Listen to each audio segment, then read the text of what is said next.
ओम शांती. आज 17/4/2026 चे शुक्रवारचे साकार मुरलीचे महावाक्य. गोड मुलांनो, पावन बना तर आत्मिक सेवेसाठी लायक बनाल. देही अभिमानी मुले आत्मिक यात्रेमध्ये राहतील आणि दुसऱ्यांचीही खरी यात्रा करवतील. प्रश्न: संगम युगावर तुम्ही मुले जे कमाई करतात हीच खरी कमाई आहे, कशी? उत्तर: आत्म्याची कमाई आहे खरी कमाई, कारण ही 21 जन्म चालते. याची कधीही दिवाळ निघत नाही. म्हणून ज्ञान ऐकणे, ऐकवणे, आठवण करणे आणि दुसऱ्यांनाही आठवण करून देणे हीच खरी खरी कमाई आहे.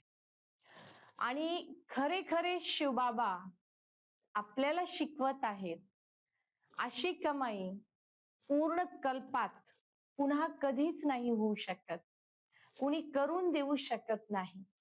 म्हणून ही खरी कमाई आहे. दुसरी कोणतीच कमाई सोबत जात नाही. म्हणून आजचं गीत आहे, आम्हाला त्या रस्त्यावर चालायचं आहे जिथे पडून पुन्हा सांभाळायचं आहे. ओम शांती.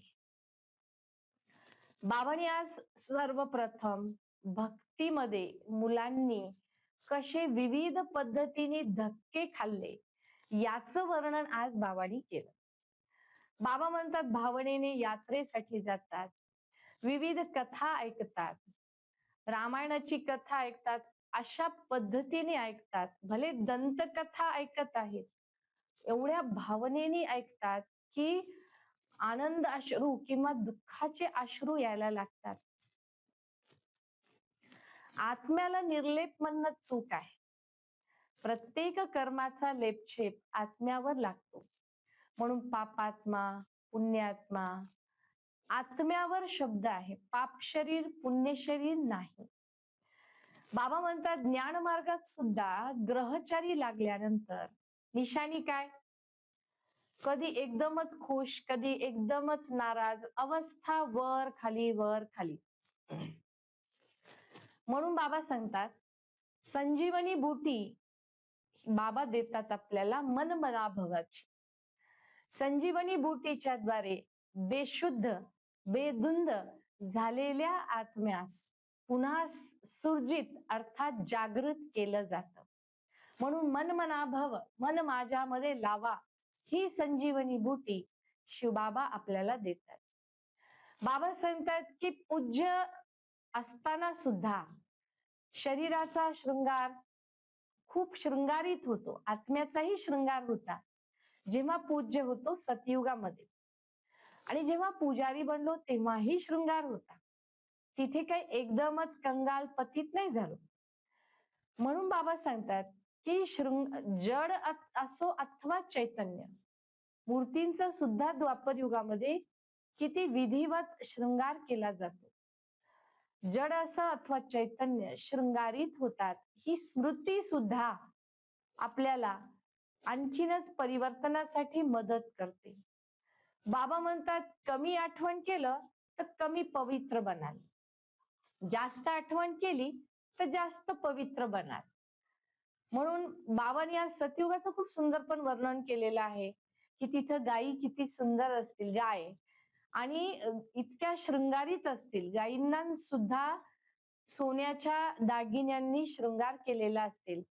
बाबांनी सांगितलं, गायीचं शेण सुद्धा तिथं किती शक्तिशाली असेल, की जमीन सुद्धा शक्तिशाली होईल. तिथे कुठल्याही प्रकारची पीक किंवा शेतीसाठी मेहनत करावी लागणार नाही, कारण धरती सुद्धा शक्तिशाली असेल. पुढे बाबा सांगतात की आता शक्तिहीन झाले, प्रत्येक वस्तूमध्ये सुद्धा ताकद नाही राहिली, आत्मा सुद्धा शक्तिहीन झाली. म्हणूनच संगम युगावर बाबा आत्म्यामध्ये शक्ती भरण्यासाठी आलेले आहेत. पुढे बाबा सांगतात, सूक्ष्म वतनमध्ये शृंगार केलेला किंवा सूक्ष्म वतनमध्ये विविध साक्षात्कार होतात. त्यामध्ये आज बाबांनी सांगितलं शुभी रस पिऊन येतात, फळं खाऊन येतात. तर सूक्ष्म वतनमध्ये वास्तविक पाहता असा काही बगीचा, झाड, फळ असे नाहीये. परंतु साक्षात्कारासाठी सूक्ष्म वतन ध्यान अवस्थेमध्ये बऱ्याच जणांना शुभिरस पिऊन आल्याचा साक्षात्कार अनुभव होतो. बाबा म्हणतात श्रीकृष्णाला ग्वाला असा शब्द वापरलेला आहे. ग्वाला अर्थात गायी चारणारा. आम्ही श्रीकृष्णाच्या वंशावळीमधले गवळी आहोत असंही काही समाज किंवा वंश असे म्हणतात की आम्ही गवळी आहोत. तर बाबा म्हणतात असं म्हणायला पाहिजे की आम्ही श्रीकृष्णाच्या राजधानीतल्या. गवळी अर्थात ग्वाला गायी चारणारा हे बाबा म्हणते त्यांना समजावून सांगा. कृष्ण ग्वाला म्हणजे गायी चारणारा नव्हता, राजधानीतला राजकुमार, राजसिंहासनावर विराजमान असलेले राजा होते. पुढे बाबा सांगतात गुजर हा शब्द सतयुगामधून आलेला आहे. कारण गुजर आता नंतर त्याच्यासाठी विविध शब्द इथे वापरण्यात आले. बाबांनी सांगितलं हिंदू हा शब्द सुद्धा इथलाच आहे. हिंदुस्थानात राहणारे हिंदू, पण हिंदू हा धर्म नाहीये. धर्म आहे आदी सनातन देवी देवता धर्म. पण पतित बनल्यामुळे स्वतःला देवता नाही म्हणू शकत असल्यामुळे स्वतःला हिंदू म्हणायला लागले. बाबा सांगतात रावणाच्या मतावर चालत चालत चालत आत्मा उतरत आली. म्हणूनच आता परमात्म्याच्या श्रीमतावर चालून आपल्याला पुन्हा आत्म्याच्या कला भरायच्या आहेत. उत्थानाकडे जायचं आहे. कमी आठवण कमी पवित्र. जितकी जास्त आठवण तितके जास्त पवित्र. बाबांनी पुढे सांगितलं श्रीकृष्णाला आपले स्वतःचे शरीर आहे. श्रीकृष्णाला आपले मातपिता आहेत आणि श्रीकृष्णाने गर्भाद्वारे जन्मही घेतला. परमात्म्याला माता पिता नाही, परमात्म्याला स्वतःच शरीर नाही. त्यांना परकाया प्रवेश करावे लागते सृष्टीच्या परिवर्तनासाठी. तर हा फरक त्यांना समजावून सांगायचा आहे. बाबा पुढे सांगतात बाबा व वारसा हक्क कधीही विसरायचा नाही. पहिला आहे बाबा आणि दुसरा आहे वारसा हक्क, कधीच विसरायचा नाही. बाबा म्हणतात ब्राह्मण जीवनामध्ये अनेक वादळ येतील, पण वादळांमध्ये बाबांना विसरायचं नाही. आठवण करून द्यायचं आहे आणि स्वतः आठवणीच्या बळावर मजबूत बनायचं आहे. जितकी तीव्र आणि सखोल आठवण असेल तितके आपण मजबूत बनत जाऊ. बाबा म्हणतात मला आठवण करा. सर्व काही आठवणीत तर आहेच, बाकीचं सर्व काही आठवणीत आहेच, पण बाबांची आठवण सतत राहावी हा अभ्यास आपल्याला करायचा आहे. बाबा म्हणतात अमरपुरीचे मालक बनण्यासाठी बाबांची खूप आठवण करणे अति आवश्यक आहे.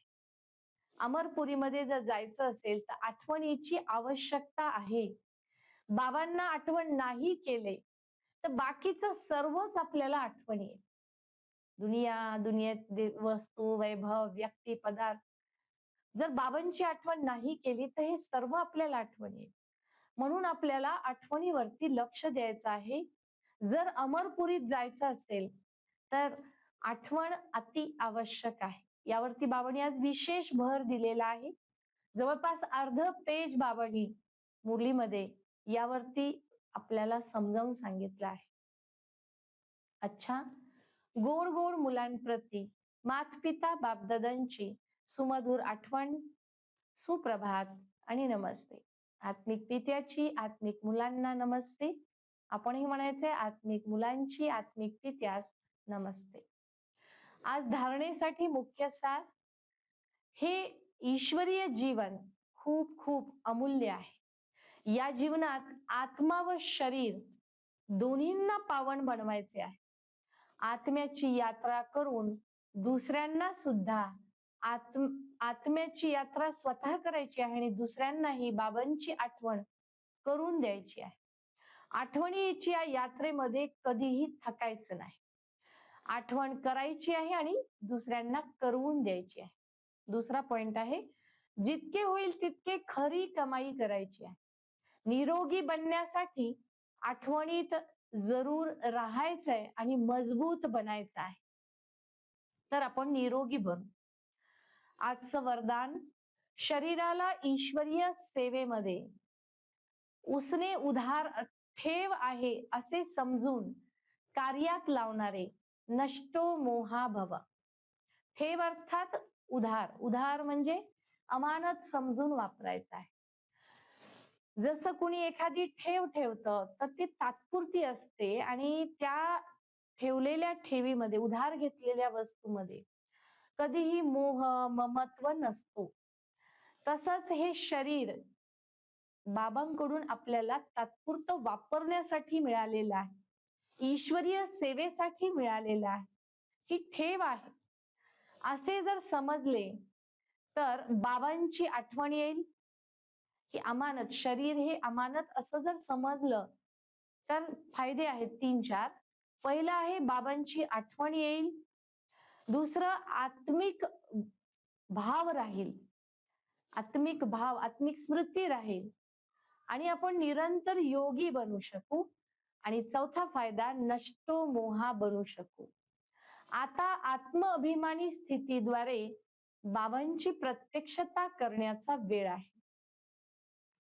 आजचा सुविचार, वानप्रस्थ स्थितीमध्ये जायचे असेल तर दृष्टी आणि वृत्तीमध्ये पवित्रतेला धारण करा. आजचा अव्यक्त इशारा, महान बनण्यासाठी मधुरता आणि नम्रता या गुणास धारण करण्यामध्ये आपले प्रत्येक बोल महान पाहिजे. मनात विचार आत्मिक भावाचे पाहिजे. प्रत्येक आत्म्याप्रती मधुर भावना पाहिजे आणि प्रत्येकास उचलण्यासाठी स्वभाव मधुर, निरहंकारी स्वभाव, माझा स्वभाव असा आहे हे शब्द सुद्धा नको. माझा स्वभाव असा आहे, हे माझा कुठून आला? माझा हा संस्कार हेच समाप्त करायचा आहे. माझ्या स्वभावाच्या वश होणे हीच माया आहे. आता आपल्याला माया जीत बनायचं आहे. म्हणूनच अभिमान, नाराजगी, ईर्ष्या, आवेश या सर्वांना बदलायचं आहे. तरच आपण महान बनू. मधुरता आणि नम्रता हे गुण आपल्यामध्ये यायला लागतील. आज आठवण ठेवायचं आहे की आपल्याला आपला स्वभाव श्रेष्ठ बनवायचा आहे आणि माया जीत बनायचा आहे.